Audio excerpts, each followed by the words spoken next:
I'm the mother of 3 children, and I recently had to take one of my daughters to Watford General, and I was actually quite shocked at the state of the hospital. My father, a number of years ago, had had a heart attack, and I remember at that time thinking it looked decrepit. But on my recent visit this year, I actually thought it was akin to a kind of third world hospital. And a real sort of discontinuity between the way the buildings worked. It was very difficult to go from one department to another department.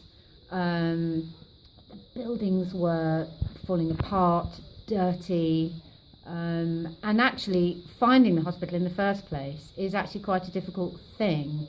And it's just a very difficult hospital to use.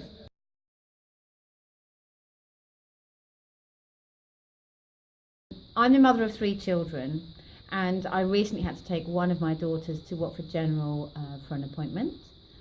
I was actually quite shocked at the state of the buildings. I found it difficult to find the hospital in the first place. I remember being there a few years ago when my father had a heart attack.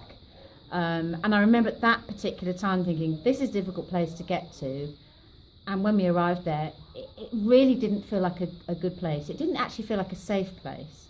There's a lack of continuity in the way that the buildings work. So it's very difficult to find your way from one department to another. So if you have a meeting with a consultant and then you have to go to X-ray and move between departments, it's not clear at all. The buildings all look so different, and you can so clearly see that they've been added on over the years.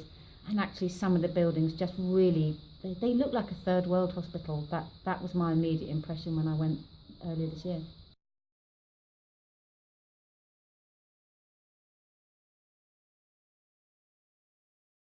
When I went to Watford General Hospital with my mum, at first the parking meter took forever to do, and when we walked towards the building there was rubbish everywhere. The buildings were just really dirty. There were just rat traps all over the place. It looked like they were trying to hide them. And the building that we actually went to looked a bit, from the outside, a bit like a prison. And it was just really flimsy and didn't look appealing in any way.